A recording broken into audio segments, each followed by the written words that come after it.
મારા ઘર ઉપરનું આક્રમણ એ આ કાયરતાની નિશાની છે. કાયરો કદાચ જોઈ રહ્યા હોય વિડીયોના માધ્યમથી, ન્યૂઝરૂમ ગુજરાતના માધ્યમથી કાયરો જોઈ રહ્યા હોય તો એમને આ સુરવીરતાનું ને આ કાયરનું કામ કર્યું છે.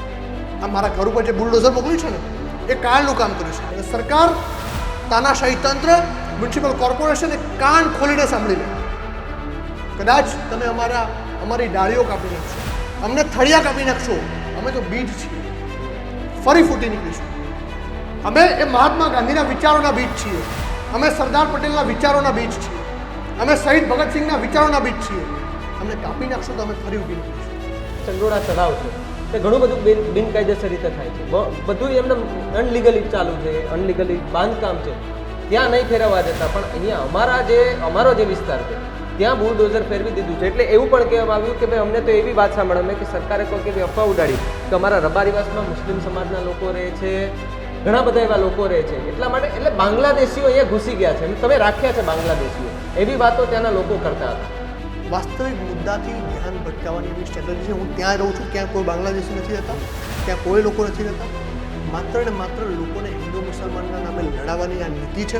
કોઈ પણ મુદ્દો હોય એમાં હિન્દુ મુસલમાન ના આવે તો ભારતીય જનતા પાર્ટીને મજા ના આવે. અને એના સિવાય લોકોનું ધ્યાન બીજે ક્યાંય ભટકાવી શકે એમ તે લોકો છે નહીં. એટલે હિન્દુ મુસલમાન, બાંગ્લાદેશી, ખબર નહીં, અહીંયા તો એવું બી કદાચ લઈ આવે કારણ કે પાકિસ્તાનથી આવેલા એજન્ટો અને પાકિસ્તાનના આતંકવાદીઓ અહીંયા રહે છે, અફઘાનિસ્તાનથી આવેલા તાલિબાનો કદાચ એમને કાલ તાલિબાની પણ ઘોષિત કરી દીધા. અમારા ત્યાં અમારા મંત્રી શ્રી, ધારાસભ્ય શ્રી આશ્વાસન આપેલું છે કે તમારી એક ઈંટ પણ હું નહીં હલવા દઉં. અમારું કમિટમેન્ટ છે. આવા અમે કમિટમેન્ટો આપેલા છે. તો ક્યાં ગયા ધારાસભ્ય ગાયબ છે, નોટ રીચેબલ. ના તો અમારો ફોન ઉપાડી રહ્યા છે, ના અમારા આગેવાનોનો ફોન ઉપાડી રહ્યા છે. અને આજે પણ વિનંતી કરું છું કે ન્યૂઝરૂમના માધ્યમથી જોતા હોય, આજે પણ મારા સમાજની 3 માંગણીઓ ઊભી છે. કદાચ તમે વિનાશ કરી નાખ્યો મારો, ત્યાં અમારા હજારો લોકોને બેઘર કરી દીધા. આજે ગુજરાતની અંદર, અમદાવાદ શહેરની અંદર સ્પેસિફિક સમાજોને ટાર્ગેટ કરવામાં, એ ચાહે દલિત સમાજ હોય, એ ચાહે ઓબીસી સમાજ હોય, એ ચાહે માલધારી સમાજ હોય, એ ચાહે માઇનોરિટી હોય, ટાર્ગેટ કરીને એમના ઘરને મકાનો તોડવામાં આવી રહ્યા છે. રાજ્યની અંદર દાદાનું બુલડોઝર જે હેશટેગ છે એ ખૂબ ટ્રેન્ડ થઈ રહ્યું છે, પરંતુ અમુક લોકો છે આનાથી ખુશ થઈ રહ્યા છે કે ભાઈ દબાણો દૂર થઈ રહ્યા છે. પણ જે દબાણો દૂર થઈ રહ્યા છે, જે લોકો 60 વર્ષોથી જે ઘરોમાં રહેતા હતા એ લોકોના ઘરો પર તાત્કાલિક બુલડોઝર ફેરવી દેવામાં આવે જેવા આરોપો લાગ્યા છે. ગઈકાલે અમે અમદાવાદના ઓઢવ વિસ્તારમાં ગયા કે જે રબારીવાસ છે કે ત્યાં રબારી સમાજના ઘણા બધા લોકો રહે છે, જે વર્ષોથી ત્યાં જ વસવાટ કરે છે, 2-3 પેઢીઓ એમની ત્યાં વીતી ગઈ છે. અને એ લોકોના ઘર પર બુલડોઝર ફરી જાય અને એવું કહેવામાં આવે કે ભાઈ માત્ર 2 કલાક પહેલાં નોટિસ આપે, પણ મૌખિક નોટિસ કે ભાઈ 2 કલાક છે તમારી પાસે, તમે ઘર ખાલી કરી દો, બાકી સામાન સહિત બધું જ અહીંયા ડિમોલેશન થઈ જશે. આવા આરોપ સાથે એ લોકોએ આક્રમકતા બતાવી હતી રબારી સમાજના એ લોકોએ. ત્યારે અમે ત્યાં પહોંચીને અમે જોયું તો હાલત ખૂબ કફોડી હતી. ઘણા બધા ઘરો એવા હતા કે જે સાવ નાશ કરી દીધા હતા, એમને મૂળિયા નથી રહેવા દીધા. અને જ્યારે આખી અમે સમજવાનો પ્રયત્ન કર્યો અને એના જડ સુધી પહોંચવાનો પ્રયત્ન કર્યો કે ડિમોલેશન કઈ રીતે કરવામાં આવ્યું છે, તે અધિકારીઓ હતા, એમની સાથે પણ ચર્ચા કરી તો એમણે કહ્યું કે જે ટીપી સ્કીમ હોય છે, એ ટીપી સ્કીમમાં આવતા જે રસ્તા હોય છે અથવા તો મકાન હોય છે નડતરરૂપ કે જે બિનકાયદેસર રીતે ઊભા કરી દેવામાં આવતા હોય છે ઘરો, તેની ઉપર તો બુલડોઝર ફરી જ જવાના છે. અને એ જ થયું છે. અમદાવાદ નહીં, હવે તો દ્વારકા સહિત બધે જ વિસ્તારમાં જે બુલડોઝર ફરી રહ્યા છે, પરંતુ અમદાવાદના જે ઓઢવ વિસ્તારમાં જે બુલડોઝર ફર્યું છે તેનાથી ત્યાંના લોકો ખૂબ આક્રમક રીતે જોવા મળી રહ્યા છે. કપિલભાઈ મારી સાથે છે. કપિલભાઈ, સ્વાગત છે તમારું ન્યૂઝરૂમ ગુજરાતમાં. કપિલભાઈ, તમે પણ એ જ વિસ્તારમાં રહો છો, ઘણા સમયથી તમે રહેતા હશો ત્યાં. અચાનકના બુલડોઝર પહોંચી જવા, મૌખિક તમને કહી દેવું કે ભાઈ 2 કલાક તમારી પાસે છે, ભાઈ માત્ર 2 કલાકની અંદર કઈ રીતે વ્યવસ્થા કરવી? કારણ કે 60 વર્ષોથી તમે ત્યાં રહો છો ને 2 કલાકમાં તમારે ઘર છોડીને જવાનું. યસ, જે પ્રકારે લોકો પ્રાઉડ લેતા કે દાદાનું બુલડોઝર છે, ફરે છે, દબાણો ખોલે છે, વિકાસ થઈ રહ્યો છે, પણ ક્યાંક ઓઢવના લોકોના વિનાશના ભોગે વિકાસ કરવાની વાતો થઈ રહી છે. લોકોના વિનાશના ભોગે ક્યારે વિકાસ હોય જ નહીં. વિકાસ તો સમાવેશી પ્રક્રિયા છે, લોકોનો સાથે રાખીને ચાલવાની પ્રક્રિયા છે. કોઈનો વિનાશ કરી દેવો, કોઈને મારી દેવા, કચડી નાખવા, કોઈના ઘર તોડી નાખવા વિકાસ નથી. પહેલાં તો વિકાસની પરિભાષા સમજવી પડે. ઓઢવ વિસ્તારની અંદર જે ડિમોલેશન પ્રક્રિયા ચાલી રહી છે, ઘણા લોકો કહે છે કે ભાઈ ગેરકાયદેસર વન તૂટે, તો એમને ખ્યાલ નથી, લોકો ખાલી કોમેન્ટ્સ કરે, લોકો વાતો કરે, પણ હકીકત શું છે?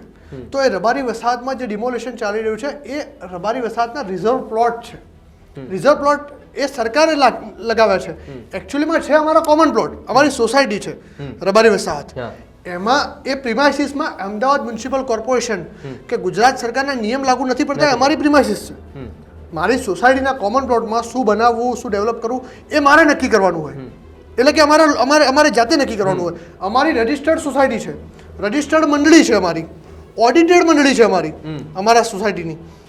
અમારી માંગણી હતી કે ભાઈ જે રિઝર્વ પ્લોટ છે એ રિઝર્વ પ્લોટ તમે જે તે વ્યક્તિઓના કબજામાં 60 વર્ષથી ભોગવટો છે, એની 6, 7, 8 પેઢીઓ આવી ગઈ, તમે એમને જે કિંમત સરકાર નક્કી કરે એ ભરવા તૈયાર છે, તમે એમને કાયદેસરના કરી આપો. અને સરકારનું કામ છે કે જે ઇલીગલ હોય એને લીગલ કરી આપવાનું, જે તે રકમ વસૂલ એને કરી આપવાનું એ સરકારનું કામ છે. અને ભૂતકાળમાં સુપ્રીમ કોર્ટના ડાયરેક્શન્સ મળેલા છે કે ઇલીગલ જે તમે સોસાયટીઝ કહો છો એને લીગલ કરવી સરકાર, અને સરકારનું કામ છે. એની જગ્યાએ તમે એની ઉપર એક દિવસની નોટિસમાં અથવા મૌખિક રીતે તમે બુલડોઝર ફેરવી નાખો એ વ્યાજબી નથી. એની સામે મેં અવાજ ઉઠાવ્યો હતો. એ લોકોના માટે હું લડતો હતો, એ લોકો માટે હું લડતો હતો, એ લોકો માટે મેં અવાજ ઉઠાવ્યો. એ લોકો માટે તમે લડતા હતા, તમને શું પરિણામ મળ્યું? એના પરિણામ સ્વરૂપે મારું ઘર તોડી નાખ્યું. અને મારું ઘર કેમ તોડ્યું? મારા ઘરને કે મને રિઝર્વ પ્લોટથી કોઈ લેવા દેવા જ નથી. મારું ઘર તો રિઝર્વ પ્લોટથી ઘણું દૂર છે. મારા ઘરમાં આ ઐતિહાસિક ઘટના છે. મારા ઘરે આપ આવજો, હું તમને બતાવીશ. મારું ઘર છે, મારા ઘરની આગળ મારો જ પ્લોટ છે, મારા ઘરની પાછળ મારો જ પ્લોટ છે, એટલે કે મારું જ ઘર છે. મારા જ કમ્પાઉન્ડની આગળ રોડ છે, મારા જ કમ્પાઉન્ડની પાછળ રોડ છે, મારા જ કમ્પાઉન્ડની બાજુમાં રોડ છે. એટલે 3 રોડ તો મારી ઘર જોડે જ છે. અને ચોથો રોડ મારા ઘરની અંદરથી નાખ્યો છે. કદાચ મને યસ, મારા ઘરની બિલકુલ વચ્ચેથી રાખ્યો છે રોડ. ઇવન અમે લોકો તો આગળ જગ્યા છોડી હતી, કદાચ રોડ નીકાળવો હોય તો આગળની ખુલ્લી જગ્યામાંથી નીકાળો. જોકે રોડની કોઈ જરૂરિયાત જ નથી. એવું તો છે નહીં કે મારા ઘરની અંદરથી જે ચોથો રોડ નીકળશે અને રોડ 7 મકાન આવે એટલે ત્યાં ડેડ એન્ડ છે, સોસાયટીની દિવાલ આવે. એવું તો છે નહીં કે 7 મકાન પછી રોડ ત્યાં નીકળીને ત્યાં અથડાઈને ભારતના વિકાસના દ્વાર ખુલી જવાના છે. 7 ઘર ક્રોસ કરીને રોડ ત્યાં અથડાશે, ત્યારબાદ ભારતના વિકાસના દરવાજા તો ખુલવાના નથી. અચ્છા, એ જગ્યા પહોંચવા માટે આગળ રોડ છે ને પાછળ રોડ છે, તો ચોથો રોડ મારા ઘરમાં લઈ આવ્યા. એટલે ઓલરેડી 3 રોડ છે અને ચોથો રોડ મારા ઘરમાં લઈ આવ્યા વચ્ચેથી. અને એક દિવસની નોટિસ તોય વધારે કહું છું, 3 કલાક પહેલા મારા ઘરે મને માર્કિંગ કરીને બતાવે છે કે આ તમારું ઘર તમે બનાવ્યું છે, એ લીગલ પાર્ટ છે. અને 3જા કલાકે મારા ઘરે હિટાચી ને જેસીબી મશીનોથી આક્રમણ થાય. આ એટલા માટે કે હું બોલું છું, હું સરકારની સામે લડું છું, આંખથી આંખ મિલાવીને સવાલ પૂછું છું.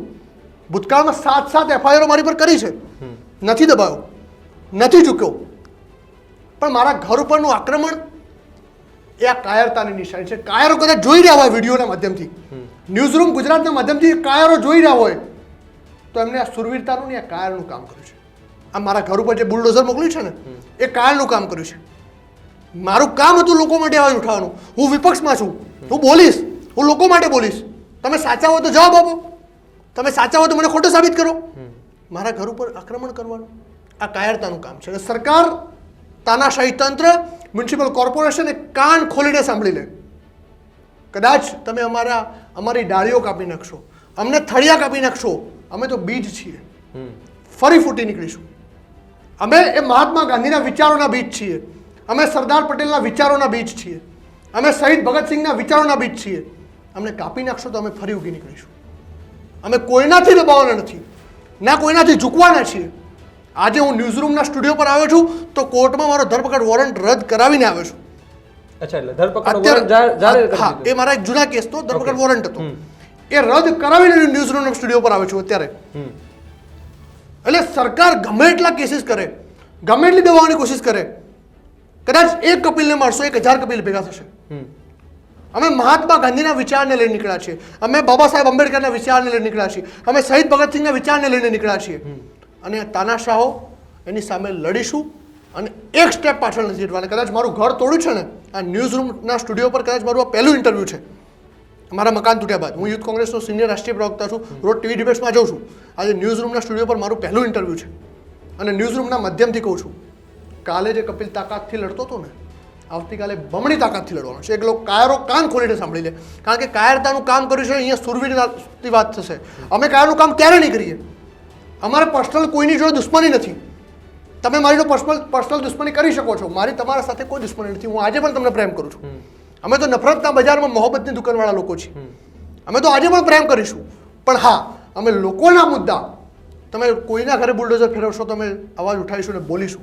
મારું ઘર જે દિવસે તોડું એ દિવસે પણ મારી સરકારને વિનંતી હતી કે મારું ઘર તોડો, બીજા કોઈનું ના તોડશો.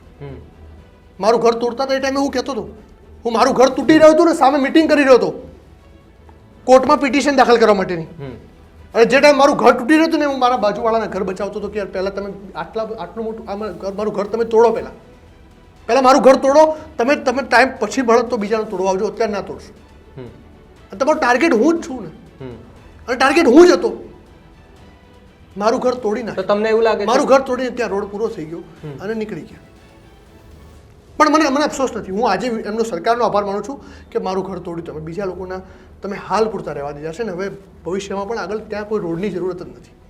ત્યાં કોઈના ઘર નહીં તોડતા. તમારી દાજ પૂરી થઈ ગઈ હોય, તમારો ગુસ્સો શાંત થઈ ગયો હોય તો મને મંજૂર છે. મારું ઘર તોડી નાખ્યું મંજૂર છે, પણ બીજા કોઈના ઘર ના તોડશો. આજે ગુજરાતની અંદર, અમદાવાદ શહેરની અંદર સ્પેસિફિક સમાજોને ટાર્ગેટ કરવામાં આવી રહ્યા છે. એ ચાહે દલિત સમાજ હોય, એ ચાહે ઓબીસી સમાજ હોય, એ ચાહે માલધારી સમાજ હોય, એ ચાહે માઇનોરિટી હોય, એને ટાર્ગેટ કરીને એમના ઘર ને મકાનો તોડવામાં આવી રહ્યા છે. અને આજે પણ એ સમાજોએ જાગવાની જરૂર છે.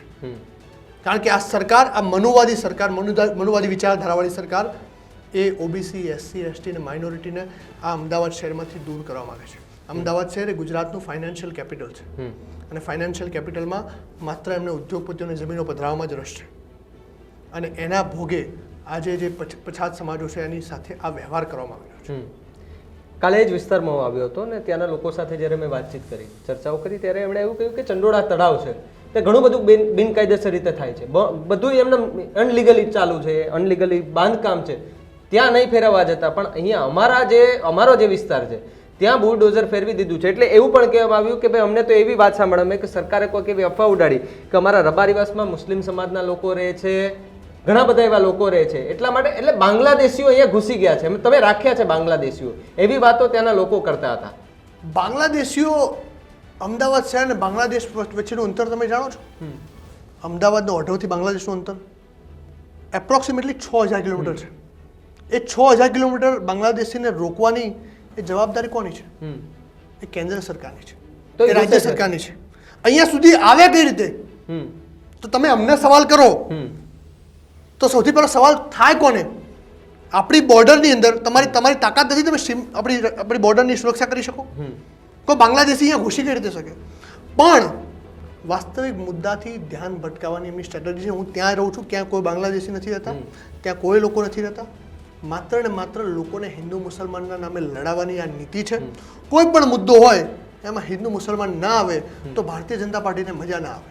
અને એના સિવાય લોકોનું ધ્યાન બીજે ક્યાંય ભટકાવી શકે એમ તે લોકો છે નહીં. એટલે હિન્દુ મુસલમાન, બાંગ્લાદેશી, ખબર નહીં, અહીંયા તો એવું બી કદાચ લઈ આવે કાલે કે પાકિસ્તાનથી આવેલા એજન્ટો અને પાકિસ્તાનના આતંકવાદીઓ અહીંયા રહે છે, અફઘાનિસ્તાનથી આવેલા તાલિબાનીઓ કદાચ એમને કાલ તાલિબાની પણ ઘોષિત કરી દે.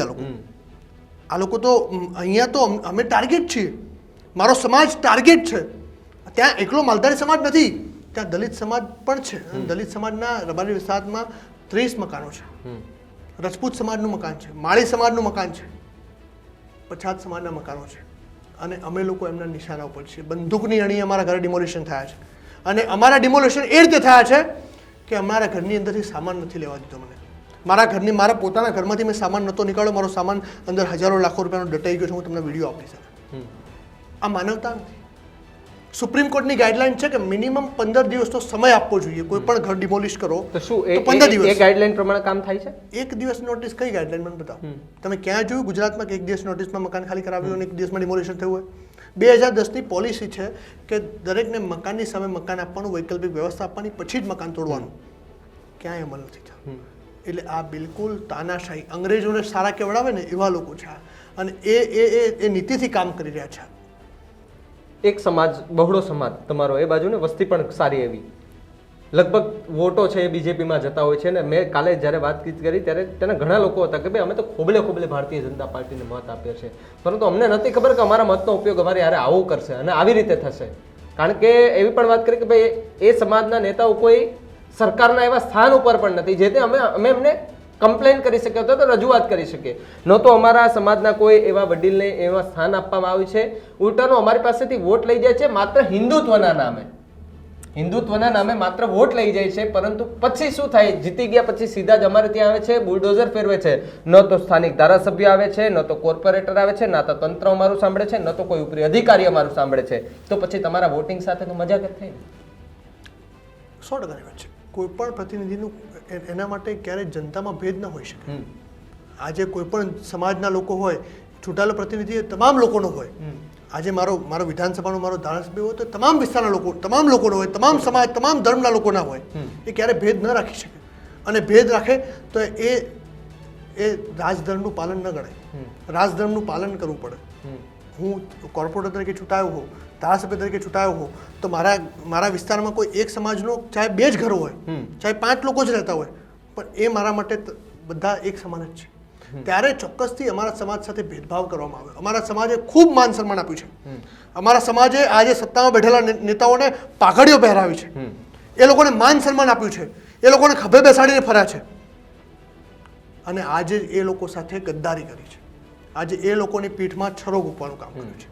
2019ની નોટિસની વાત કરે છે લોકો. 2019માં નોટિસ આપી હતી આ રિઝર્વ પ્લોટ ખોલવા માટેની. 2019 બાદ અમારી મુખ્યમંત્રી સાથેની ચર્ચા ચાલુ છે અમારા સમાજની રિઝર્વ પ્લોટને લઈને.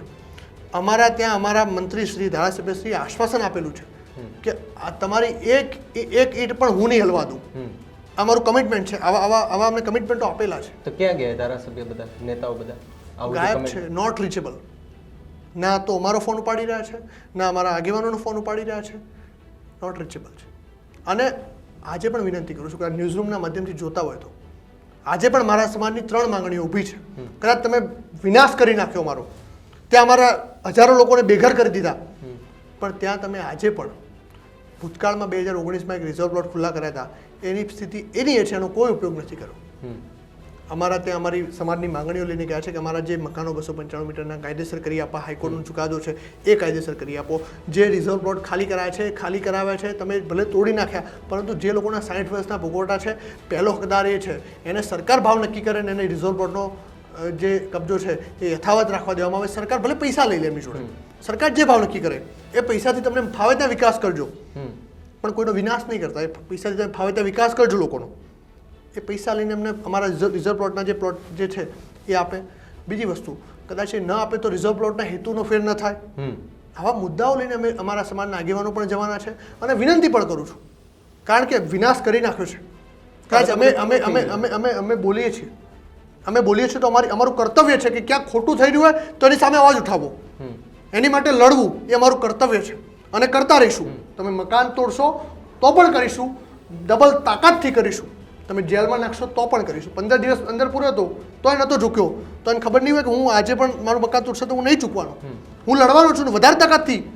કદાચ ગુજરાત પોલીસના પગાર વધારવા માટે મેં આંદોલન કર્યું હતું, એ ટાઈમ મને 5 કેસ કરીને 15 દિવસ માટે પૂરી દીધો હતો મને. તો આજે મારું ઘર તોડ્યું છે તો હું ત્યારે નહોતો દબાવ્યો, તો આજે નથી દબાવવાનો. એ વાત બિલકુલ હકીકત છે. અને એમને ધ્યાન રાખી લેવું જોઈએ કે હું નહીં દબાવું, હું નહીં ઝૂકું. હું લોકો માટે લડીશ. મારા વ્યક્તિગત ક્યારેય કોઈ લાભ માટે નથી લડો. કદાચ વ્યક્તિગત લાભ માટે લડતો હોત કે જાહેર જીવનમાં આવ્યો હોત તો કોંગ્રેસ પાર્ટીમાં ના પણ હોત. કોંગ્રેસ પાર્ટી, હું કદાચ મારો જન્મ થયો એ દિવસથી ગુજરાતમાં કોંગ્રેસ પાર્ટીનું શાસન નથી. ખાલી એટલું કપિલભાઈ સમજે કે પાર્ટીને સાઈડમાં મૂકી માનવતાની દ્રષ્ટિએ આપણે વિચારીએ કે જે થઈ રહ્યું છે એ ખોટું થઈ રહ્યું છે, છતાં પણ જો કોઈ સામાન્ય માણસ એની સામે બોલે, અવાજ ઉઠાવે અથવા તો રજૂઆત કરે તો તેની ઉપર પણ આ જ પ્રકારની કાર્યવાહી થાય. આ જ પ્રકારની કચડી નાખવાના. કોઈ તમારી સામે બોલે એને કચડી નાખો, મારી નાખો. તો પછી નેતામાં સામાન્ય માણસમાં ફરક શું? કોઈ જ ફરક નહીં. સામાન્ય માણસોને સારા કેવડાવે. આજે લોકો, મારા વિસ્તારના લોકો અત્યારે ફિટકાર વરસાવી રહ્યા સરકાર ઉપર. એ ફિટકાર વરસાવી રહ્યા છે કે જે વ્યક્તિ અમારા માટે લડે છે, જે વ્યક્તિ અમારા માટે બોલે છે, જેના ત્યાં કોઈ રોડ રસ્તાની ક્યાં દૂર દૂર સુધી જરૂરિયાત નથી. કદાચ ક્યાંક જરૂર હોત, મેં કીધું કદાચ મારું ઘર અને આગળના 7 મકાનો તોડીને આગળ દિવાલે રોડ ત્યાં ચડાય અને ત્યાંથી ભારતના વિકાસના દરવાજા ખુલી જતા હોય, ગુજરાતના વિકાસના દરવાજા રોડ ત્યાંથી ટચ થવાથી ખુલી જવાના હોય, તો મારે આવા 100 ઘર કુરબાન. વિકાસ માટે મારા 100 ઘર કુરબાન કરું છું. હું લોકોની લડાઈ માટે મારા 100 ઘર કુરબાન કરવા તૈયાર છું. પણ આ કાયરતાનું કામ છે, આ કાયરોની નિશાની છે. આજે ઓફિસમાં બેસીને વાર કરવો એ કાયરોની નિશાની છે. આજે અમારો આખો સમાજ, આખો વિસ્તાર આજે એમની ઉપર ફિટકાર વરસાવી રહ્યો છે. કપિલભાઈ, બીજી વસ્તુ મારે એ પણ સમજવું છે કે ઘણીવાર એવું પણ થતું હોય છે, આ ઘણીવાર અમદાવાદમાં તો ઘણી બધી જગ્યાએ આવા ડિમોલેશન થયા છે, પરંતુ આ સૌથી મોટું ડિમોલેશન કહી શકાય, કારણ કે 100થી વધુ જેટલા મને અંદાજિત છે કે 100થી વધુ ઘરો ઉપર બુલડોઝર ફર્યું એવા મને સમાચાર મળ્યા હતા, અને મેં તો લગભગ એ અડધો વિસ્તાર કાલે ફર્યો છું અને લોકો સાથે વાતચીત કરી. જો કે મહિલાઓ મને નહોતી મળી કારણ કે બપોરનો સમય હતો. તો એ જે મહિલાઓ ત્યાં વર્ષોથી રહેતી હતી, ત્યાં એમના નાના નાના બાળકો ભૂલકાઓને રમવા, શેરીઓ ગલીઓ બધું યાદ રહી ગયું હોય, ત્યાં તમારી પેઢી પહેલી બીજી ત્રીજી જે પણ પેઢીઓ તમારે ત્યાં વસી ગઈ હોય, તમે પોતાનું સમજીને ત્યાં રહેતા હોય, અને એ આખો જે વિસ્તાર પહેલાં તો જંગલ જેવો હતો, રિઝર્વમાં આવ્યા બાદ તમને જે એલોટમેન્ટ આવ્યા હશે અને તમે ત્યાં રહેવાનું ચાલુ કર્યું, પછી આખા તમે જાતે કરીને આખું એ વિકાસ કર્યું, એ વિકાસનું આખું બધું ઊભું કર્યું. જો કે તંત્રએ કર્યું નથી કર્યું મને નથી ખબર કે તમને નથી ખબર, પણ તમારે જાતે તમે વિસ્તારને ડેવલપ કર્યો, અને તમારા ડેવલપ કરેલા વિસ્તારની અંદર જ્યારે બુલડોઝર આવી જાય તો એ મહિલાઓનું શું, એ નાના બાળકોનું શું, એ મહિલા જે મને તો એવું કે સગર્ભા મહિલાઓ પણ હતી ઘણી બધી, તો એ બધાને ક્યાં રાખવામાં આવ્યું છે? બિલકુલ બિલકુલ આ લોકો ક્રૂરતાપૂર્વક ના કોઈ સગર્ભા મહિલાને જોઈ છે, ના કોઈ સિનિયર સિટીઝનને જોયા છે, ના કોઈ વિધવાના આંસુ જોયા છે, ના કોઈ છોકરાઓની ચીચિયારીઓ સાંભળી છે. અમને નાના બાળકો રડતા હતા. એ શ્રમિકો અમારા ત્યાં રહેતા હતા, એ શ્રમિકો બહાર રોડ પર ઠંડીની રાતો ગુજારવા મજબૂર બન્યા હતા, દ્રશ્યો અમે જોયા હતા, અને કદાચ એમને જોઈને અમારી આંખોમાં પણ આંસુ હતા, કારણ કે એ અમારા માટે પણ અમારા પરિવાર સમાન છે. અમે તો વસુધૈવ કુટુંબકમમાં માનીએ છીએ, દરેક લોકો અમારા ભાઈ બહેન છે, અને એ લોકોને રડતા જોઈને અમારા આંખમાં આંસુ હતા. એ નાના બાળકો બહાર રોડ ઉપર એક ચૂલો બનાવીને રાંધીને ખાતા અમે જોયા છે. એના માલ સામાન ક્યાં, એનો ઘરનો વખરી, એના કપડાં એ ક્યાં લઈને જાય, એ ફૂટપાથ ઉપર પડેલા અમે જોયા છે, અને એ વેદના અમે જોઈ છે. 1952માં આ અમને જગ્યા અલોટ થઈ હતી, 1964માં આ જગ્યાનું અમને પોઝિશન મળ્યું હતું. હવે 1964માં જ્યારે અમદાવાદ મ્યુનિસિપલ કોર્પોરેશન નામની સંસ્થાનું અસ્તિત્વ જ નહોતું, એ સમયે ત્યાં આગળ જંગલ વિસ્તાર હતો, અને આ જે આવાસો છે ને, ગંદા આવાસ નિવારણ યોજના હેઠળ, એટલે અમે ગંદકી ફેલાવતા હતા શહેરમાં, અમને ગંદકી ન ફેલાવી એટલે શહેરથી દૂર જંગલમાં મોકલવામાં આવ્યા હતા, અને જંગલને અમે લોકો જાતે ડેવલપ કર્યું છે. એ ખાડા ટેકરાઓના પુરણ મારા દાદાઓએ એ જાતે મજૂરી કરીને કર્યા છે. ત્યાં રોડ, એ નેળિયાઓ અમે જાતે બનાવે છે. ત્યાં સ્ટ્રીટ લાઇટો નહોતી ત્યારે, ત્યાં રોડ નહોતો, ત્યાં ગટર નહોતી, ત્યાં પીવાનું પાણી પણ નહોતું. 10-10, 15-15 કિલોમીટર દૂર એ ચાલતા બેડા લઈને અમારી બા, અમારી દાદીઓ એ પાણી લઈને આવતી, ત્યારે લોકો પાણી પીતા હતા. એ સમય અમે લોકોએ ગુજારેલો છે, ત્યારથી અમારો ભોગવટો છે.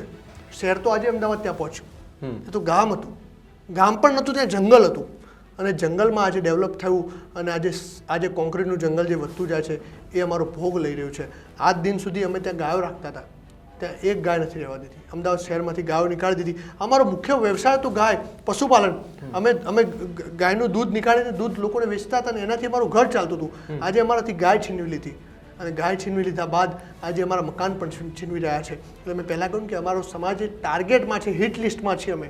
એ ચાહે માલધારી સમાજ હોય, ઓબીસી સમાજ હોય, એસટી સમાજ હોય, એસટી સમાજ હોય, માઇનોરિટી હોય, આ સરકાર એમને કચડી નાખવા માંગે છે, એમને આ શહેરોથી દૂર કરી દેવા માંગે છે. કપિલભાઈ, તમે હમણાં જે વાત કરી કે અમે તો ખંભે બેસાડ્યા હતા એ લોકોને, તો તમે એવું સ્વીકારો છો કે તમે જેને ખંભે બેસાડ્યા હતા એ જ લોકોએ તમારા ખંભે બંદૂક રાખીને તમારા ઘર? યસ, ચોક્કસથી. આ અમારા એ જ લોકો, ઇવન ભાજપના કાર્યકર્તાઓના મકાન તૂટ્યા છે. એ મારા સમાજના ભાજપના કાર્યકર્તાઓ જે 10-10, 15-15, 20-20 વર્ષ, 40-40, 50-50 વર્ષથી હું ઓળખું છું, ઓન કેમેરા કદાચ નામ નહીં લઈ શકું, એ લોકોના મકાન તૂટ્યા છે, અને એમનું નથી સાંભળ્યું. એ મારા સમાજના હતા એટલા માટે તૂટ્યા છે એમના. અચ્છા, એ પક્ષનું નથી જોયું, તમારો સમાજ જોયો કે આ એ સમાજથી આવે છે, તમે ટાર્ગેટ કરો. એટલે ત્યાં સત્તામાં બેસીને પણ અમારા પક્ષના લોકો સુરક્ષિત નથી, એ પણ ત્યાં એમને સાબિત કર્યું છે. તમે ગમે એટલી એમની ગુલામી કરશો, ગમે એટલા એમના ફોટા લગાવશો, મેં જોયા છે. એ લોકોને મારી જોડે લડતા જોયા છે. એ લોકો મારી સામે લડતા હતા, એમને મારી સામે લડાવવામાં આવતા હતા કે કપિલ અવાજ ઉઠાવે છે, કપિલ બોલે છે, તો તમે કપિલને જવાબ આપો, કપિલની સામે લડો. કે મારી સામે લડતા હતા, અને આજે મેં એમને લાચાર જોયા છે. એમના મોઢાઓ લાચાર જોયા છે, કે જે 10-10 વર્ષથી એમના નેતાઓને ખભે માથે બેસાડીને ફેરવતા હતા, અમારા વિસ્તારમાં ફેરવતા હતા, અને મારી સામે પણ લડતા હતા, અને ટૂંકમાં કોંગ્રેસ પાર્ટીની સામે પણ લડતા હતા. પણ એ લોકોને પણ આજે લાચાર થતા મેં જોયા છે. એમના નથી થયા, એ કોઈના નથી થવાના. જે પોતાના પાર્ટીના જે 40-40 વર્ષ જૂના, 50-50 વર્ષ જૂના કાર્યકર્તાઓના નથી થયા ને, એ કોઈના પણ નથી થવાના. એ વાત એ લોકો ત્યાં સાબિત કરે છે. કપિલભાઈ, જે મહિલાઓ છે, મહિલાઓના આંસુ જોયા છે. કાલે એક વિડીયો મેં જોયો હતો, ખૂબ બહેનો ખૂબ સારું બોલતી હતી, અને જેમણે ત્યાં એમનું જીવન સંસાર આખું વિતાવી દીધું છે, એ બહેનો દીકરીઓના આંસુની કિંમત સરકારને સમજાશે ખરી વહેલા મોડી? આની કિંમત સમજાય કે ન સમજાય, પણ આની કિંમત ભોગવવી પડશે. એક એક આંસુની કિંમત છે ને, એ કદાચ સત્તાના નશામાં મદમસ્ત બની ગયા હોય ત્યારે તમને અત્યારે નહીં ખબર પડે, પણ જે ભગવાનની જે લાકડી છે ને એનો અવાજ નથી હોતો. એ કુદરત જ્યારે એનો જવાબ આપશે ને, કર્મ દરેકને અહીંયા ભોગવવાના છે. તમારા સારા કર્મો હોય તો ફળ મળવાનું છે, અને ખરાબ કર્મો હોય તો અહીંયા જ ફળ મળવાનું છે. એટલે જે તમારા કર્મ છે એ તો તમારે ભોગવવાના છે. અને તમે ન્યૂઝરૂમના માધ્યમથી તમે ત્યાં ગયા છો, તમે એમના આંસુ જોયા છે, એમની માસુમિયત તમે જોઈ છે. એમને પોલિટિક્સથી કોઈ લેવા દેવા નથી, એમને કોંગ્રેસથી ભાજપથી કોઈનાથી કોઈ લેવા દેવા, રાજકારણનો રોણી નથી ખબર. એમને તો એમના ઘર પરિવારથી મતલબ છે, એમને એમના બાળકોથી મતલબ છે, એ એમના ઘરનું ગુજરાન ચલાવવાથી મતલબ છે. અમે કોઈ એવા સુખી સમૃદ્ધ કે કરોડોપતિ સમાજના લોકો નથી. કદાચ 2-5-10% લોકો કદાચ કરોડપતિ થયા હોય તો એનો મતલબ એ નથી કે આખો સમાજ સુખી થઈ ગયો. અમે તો આજ પણ ગરીબીમાં જીવી રહ્યા છીએ. આજ પણ અમારો સમાજ ઘણો પછાત છે, અને એ સમાજ સાથેનું આ વર્તન આ કુદરત માફ નહીં કરે, એ ભગવાન માફ નહીં કરે. કારણ કે આ હદ સુધી જવું, કોઈનું ઘર તોડી જવું. આ જે ઘર છે ને, ઘર એ ઘર સાથે લાગણીઓ જોડાયેલી હોય. કારણ કે હું આજે મને વધારે રિયલાઇઝ થાય છે. અત્યાર સુધી હું બચાવવા માટે લડતો હતો. મારું પોતાનું તૂટ્યું છે, મારું ઘર, મારા ઘરમાં મારું બાળપણ વીત્યું હતું. હું ત્યાં નાનોથી મોટો થયો છું. એ મારા ઘરની ઓસરી તૂટતા મેં જોઈ હતી, એ મારા ઘરના ઓટલાને તૂટતા મેં જોયો હતો, એ મારા ઘરના હોલને તૂટતા મેં જોયો હતો, જ્યાં હું બેસતો હતો, જ્યાં હું ઊંઘતો હતો, જ્યાં હું જમવા બેસતો હતો, જ્યાં મને લોકો મળવા આવતા તો હું એ લોકોને મળતો હતો, જે મારું આંગણું હતું ત્યાં હું રમતો હતો. મેં તૂટતા જોયું છે. મને કદાચ સંવેદનાઓ મારામાં છે, મને કોઈને તૂટે તો મને દુઃખ થતું હતું, પણ આજે એ પીડા હું એક્ઝેક્ટલી સમજી શકું છું. જે દુઃખ એમને થયું છે આજે મને અનુભવી શકું છું. કદાચ ભગવાનનો પણ આભાર માનું છું કે મને દુઃખ, એ લોકો મને ભગવાને મને મોકો આપ્યો છે આ દુઃખ સહન કરવાનો, કે આ દુઃખના સહભાગી થવાનો. મારા વિસ્તારના લોકોને તૂટ્યા હોય ઘર, અને મારું તૂટી જાય તો મને કોઈ દુઃખ જ નથી. હું લોકો માટે જીવું છું, અને મારા પરિવારને પણ સલામ કરું છું. મારો પરિવાર મારી સાથે ખભે ખભો મિલાઈને ઊભો છે. મારા પરિવારે મને એમ નથી કીધું કે તે કેમ આ સરકારની સામે અવાજ ઉઠાવ્યો.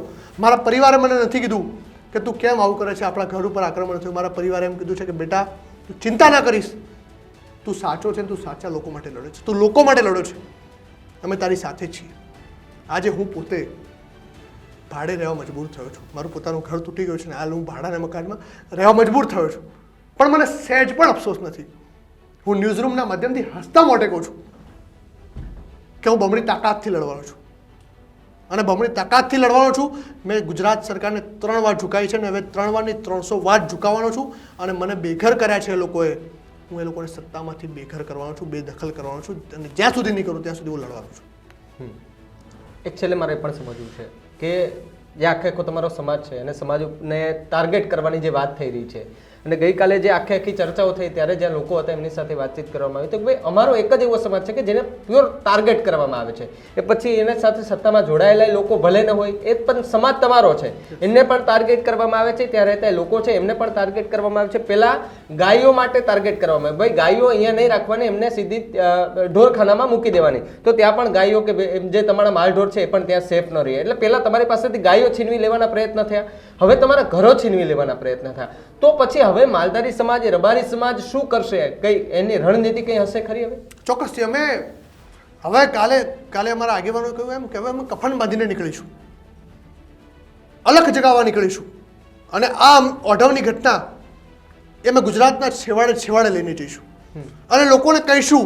લોકો આજે જોઈ રહ્યા છે, તમે કદાચ સોશિયલ મીડિયામાં જોતા હશો, કદાચ મીડિયામાં જોતા હશો, તો આખા ગુજરાતનો માલધારી સમાજ આક્રોશિત છે. આજે આખા સમાજની એ લાગણી અમારા સમાજ સાથે જોડાયેલી છે, ઓઢવ સાથે જોડાયેલી છે. અમારે ગુજરાતના અમારા સૌથી મોટા ધર્મગુરુ હોય, અમારા જયરામગીરી બાપુ વાળીનાથથી હોય, અમારા કનીરામ બાપુ હોય, સંતો મહંતો તમામ લોકો આજે ઓઢવમાં આવીને બેઠા છે, અને આજે આવી રહ્યા છે ને સમાજની સાથે ઊભા છે. અને સત્તામાં બેઠેલા લોકો એ ધ્યાન રાખી લે, કદાચ માલધારી સમાજે તમને ખભે બેસાડીને સત્તાના દરવાજા સુધી પહોંચાડ્યા છે, તો એ જ સત્તાના સિંહાસનથી એ જ માલધારી સમાજ ઉતારી દેતા વાર નહીં કરે. કપિલભાઈ, ખૂબ ખૂબ આભાર અમારી સાથે જોડાવા બદલ. જે રીતે કપિલભાઈ સાથે વાતચીત કરી અને જે જાણવાનો પ્રયત્ન કર્યો, તમે જે આખી ચર્ચામાં જે સંવેદના જોઈ, જે દિલથી નીકળેલા જે શબ્દો જોયા છે, એ કદાચ જો સરકારને ખૂંચે, કારણ કે અતિક્રમણ કરવું હોય તો એવી તો ઘણી બધી વસ્તુઓ છે, કરો ને પેલા બીઝેડ ગ્રુપવાળા ભૂપેન્દ્ર ઝાલાના ઘર પર બુલડોઝર ફેરવો ને સાહેબ. ખ્યાતિ હોસ્પિટલ જે કાંડ થયું છે, 100 થી વધારે લોકોને મોતને ઘાટ ઉતાર્યા છે, એ ડૉક્ટરની હોસ્પિટલ ઉપર બુલડોઝર ફેરવો ને, એમના ઘર ઉપર બુલડોઝર ફેરવો ને. ત્યાં તો નથી ફેરવવાનું, કારણ કે ત્યાંથી તમારો વહીવટ થઈ જાય છે. પરંતુ અહીંયા ગરીબ લાચાર પરિવારો સાથે દમન કરી એમના ઘર પાડી અને એમને બહાર રહેવા માટે મજબૂર કરવામાં આવે. આવો તો ક્યાંની સ્થિતિ, આવી તો ક્યાંનો ન્યાય? તમે જ્યારે ગરીબી હટાવવાની વાત કરાવો છો તો અહીંયા તો સ્પષ્ટ દેખાય છે કે તમે ગરીબી નહીં પરંતુ એ ગરીબોને હટાવી રહ્યા છો.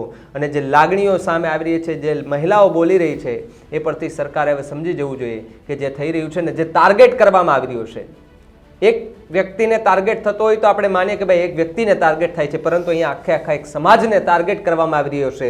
ન તો એ સત્તા સાથે જોડાયેલા એ સમાજના લોકોનું સાંભળવામાં આવે છે, ન તો એ વિપક્ષના નેતાઓનું સાંભળવામાં આવે છે, ન તો એ સામાન્ય લોકોનું સાંભળવામાં આવે છે. પરંતુ ધાર્યું એનું જ થાય છે કે જે સત્તામાં બેઠા છે અને આખરે એ બુલડોઝર ફરી વળ્યું છે. અને જે ગરીબ મધ્યમ પરિવારના લોકો ત્યાં રહેતા હતા, પહેલાં એમના માલઢોર છીનવી લીધા, હવે એમના ઘર છીનવી લીધા છે, હવે એમને રોડ પર લાવી અને એમને જીવવા માટે મજબૂર કર્યા છે. આ મુદ્દે તમારું શું માનવું છે અમને કમેન્ટ કરીને ખાસ જણાવજો. તો આવા જ વધુ સમાચાર માટે આપ જોતા રહો ન્યૂઝ રૂમ ગુજરાત. નમસ્કાર.